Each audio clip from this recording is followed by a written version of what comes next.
The Canon EOS R6 Mark III is stirring quite a buzz among photography enthusiasts, blending excitement, speculation, and healthy apprehension in equal measure.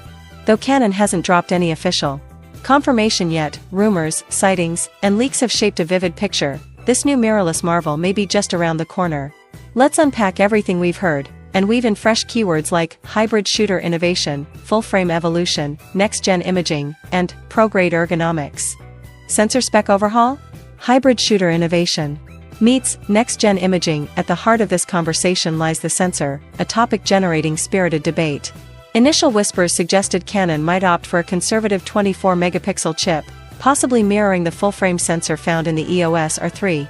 But more recent developments, perhaps from insiders or supply chain sources, point toward a bolder 30 to 32 megapixel sensor, potentially a brand new design crafted specifically for the R6 Mark III. This jump in resolution signals Canon's intent to reposition the R6 Mark III as the sweet spot for hybrid creators who demand both refined still detail and snappy performance. A 30-megapixel sensor could slot it neatly between the ultra-high-res EOS R5 Mark II and a future-proofed R1, rumored to boast global shutter capability. However, specs aren't everything.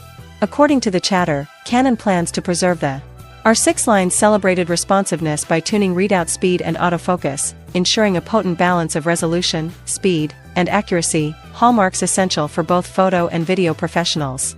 This would give the R6 Mark III serious credentials in hybrid workflows, where fluidity is just as vital as image detail. Balancing act, resolution versus speed. Increasing megapixels presents a challenge, more data to process, but Canon appears to be walking that tightrope, enhancing dynamic performance without compromising efficiency. For those in the wedding, event, or reportage sectors, this resolution upgrade won't clog your workflow, yet still delivers nuanced detail. 4. Editors and retouchers, it's a bonus, a chance to crop, expand, and finesse with greater latitude. It's the kind of thoughtful engineering that whispers next-gen imaging rather than shouts gimmick. Pro-grade ergonomics in viewfinder and screen design, yet specs only tell part of the story. Rumors hint at a revamped EVF, a move that could mean denser resolution, higher refresh rates, improved color fidelity, or even better power efficiency. In practice, that would translate to a more immersive, accurate preview, something hybrid shooters deeply appreciate when toggling between stills and cinematic framing. The LCD screen is said to get a mechanical rethink, too. Canon's flippy articulating screens are beloved by vloggers, solo creators, and anyone juggling low and high-angle framing. A sturdier hinge, broader articulation range, or even a larger panel could significantly improve usability, durability, and comfort. These refinements may seem subtle, but they amplify user confidence, especially in demanding live stream or run-and-gun video scenarios. These are clearly pro-grade ergonomic moves, polish over overhaul, signaling that Canon is tuning in to how creators actually use their gear on set. Pricing pressure, iterative or evolutionary? Let's talk cost. When the R6 Mark II premiered, its price tag was $2,499. These new whispers place the Mark III just under $3,000, nudged upward by global supply pressures and inflation. That's a meaningful psychological leap for even seasoned pros, with bargains pushing the R6 Mark II down to $2,000 on sale. The R6 Mark III must deliver more than incremental gains. It needs to reshape the conversation from new model to next-level tool.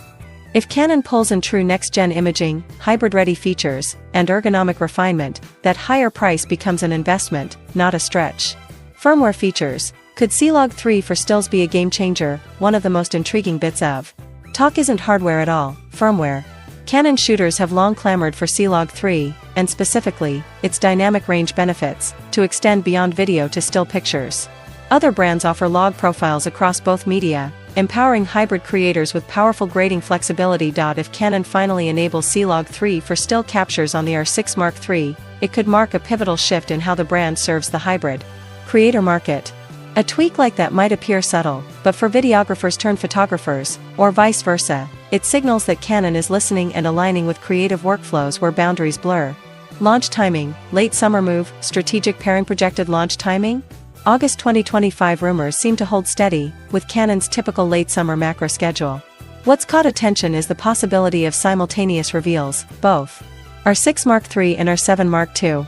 Canon traditionally staggers full-frame and APS-C announcements, but heat in the rumor mill suggests a coordinated push, perhaps reflecting a unified strategy toward elevated crop and elevated FF segments. If Canon indeed unveils them together, it signals cohesive targeting, professional full-frame shooters and advanced APS-C users, both getting thoughtful upgrades.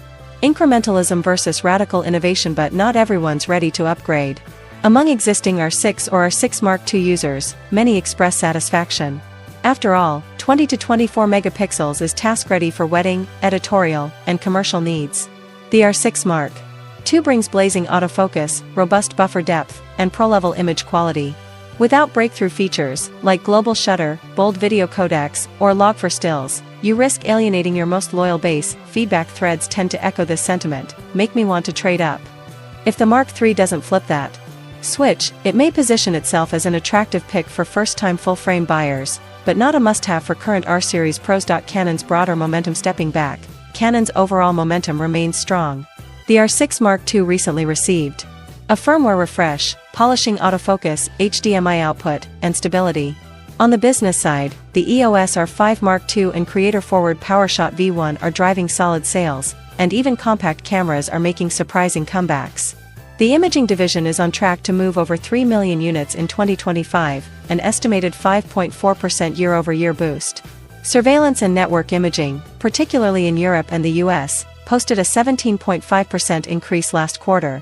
These indicators suggest Canon is thriving across varied markets. Why this matters: the full-frame evolution. If you zoom out, the R6 Mark III represents more than an upgrade, it's a milestone in Canon's continuous evolution in the mirrorless space. A higher resolution sensor could redefine hybrid imaging for professionals, enhanced EVF and screen design speak to ergonomic detail that matters in real-world use. Firmware innovations like possible C-Log 3 for stills could reshape creative workflows. Strategic pricing and pairing with the R7 Mark may second signal a unified product vision. In sum, Canon seems to be blending pro-level innovation with refined usability, a combo that might just deliver an R6 series model that's not merely iterative but deliberately evolutionary.